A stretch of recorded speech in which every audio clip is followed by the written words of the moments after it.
નમસ્કાર દર્શકો, the news times સમાચાર ચેનલમાં આપનું સ્વાગત છે।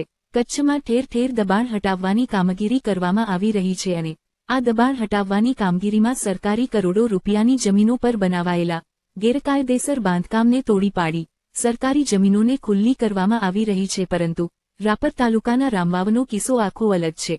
રાપર તાલુકાના રામવાવમાં ગૌચર જમીન પર થયેલા દબાણને ખુલ્લો કરવા માટે સતત 3 વખત અનશન આંદોલન કરી રજૂઆત કરવામાં આવી છે, છતાં પણ સરકાર દ્વારા આવા દબાણો દૂર કરવા માટે કોઈ ધ્યાન આપવામાં આવતો નથી। સરકાર દ્વારા રામવાવ ગૌચર જમીન પર દબાણ દૂર કરવાની કાર્યવાહી ન થતાં ફરીથી અનશન આંદોલન શરૂ કરાયું છે।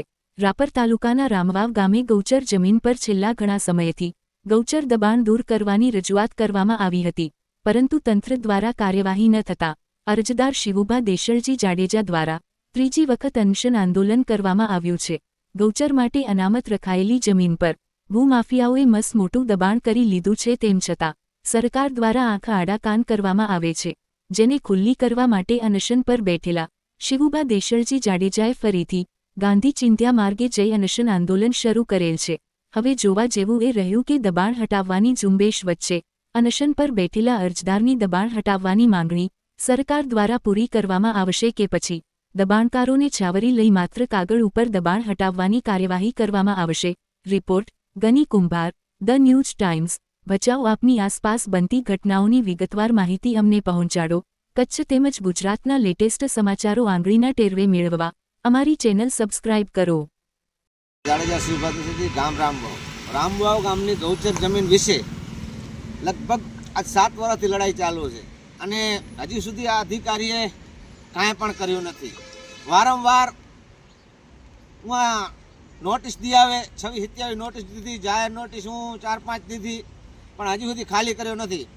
એટલે અધિકારીની મેલી નીતિ બહુ છે, મોટી, અને અમુક ગામડામાં ધડાધડ ફગાવતા આવે તો રામવાવની તો મેં જાહેર કરી દીધી, 2 વાર માપણી સીટ કરાવેલ, માપણી થઈ ગઈ અને ભુજ કલેક્ટર સાહેબે જે 22 જણા ઉપર લેન્ડ ગ્રેબિંગ કરી હતી એમાંથી 2 જણાની ધરપકડ કરી હતી અને એ ખોટો પંચનામો થયો છે, કેમ કે આ તો લાખ વર્ગવાળા માણસ છે અને અધિકારી અને રામવાવમાં કાંઈ પણ જડતો હશે એવો લાગી રહ્યો છે।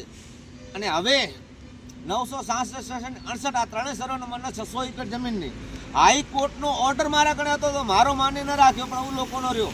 હવે મારી માંગ એવી છે કે જે 22 જણા ઉપર લેન્ડ ગ્રેબિંગ થઈ એ જ્યાં સુધી જમીનનો પંચનામો તાત્કાલિક માપણી ન કરાવે એ લોકોની, મેં તો માપણી કરાવી લીધી છે, પણ ત્યાં સુધી જમીન વાવેતર કે કાયદેસરની જથાવત રાખવી મારી માંગ છે। બીજી 966 એ તાત્કાલિક ધોરણે જે નોટિસ દીધી બાકીના રહ્યા એને તાત્કાલિક ધોરણે ખાલી કરાવે। જો ખાલી નહીં કરાવે ત્યાં સુધી મારો અનશન આંદોલન ચાલુ રહેશે। અને મને કાંઈ પણ થયો તો પ્રાંત સાહેબને વારંવાર મેં દીધેલ છે અરજીઓ, અને 2 વખત હું આવી ગયો, પણ પ્રાંત સાહેબે ધ્યાન દીધું નથી। કારણ કે સાહેબનો હું એવો નથી કહી શકતો, પણ સાહેબ ખાસ કરીને ક્યાંય ભચાઉ તાલુકામાં, રાપર તાલુકામાં ધ્યાન દેતા નથી। ગૌચર બારામાં જ્યાં ધ્યાન દેશે તો અમુક ન પાડવાની જગ્યા, હું ભલે મકાન વિશે તો હું નથી જતો, પણ એ જગ્યાએ જે તોડફાડ કરવા ગયા છે આ હાલની તારીખમાં રામવાવની જમીન ખાલી થવી પડે, નહીં થાય તો આમાં મારો મોત પણ હજુ ફેરે આવશે। અને જવાબદાર પ્રાંત સાહેબ, ટીડીઓ સાહેબ, ભુજ કલેક્ટર અને ડીડીઓ સાહેબ રહેશે।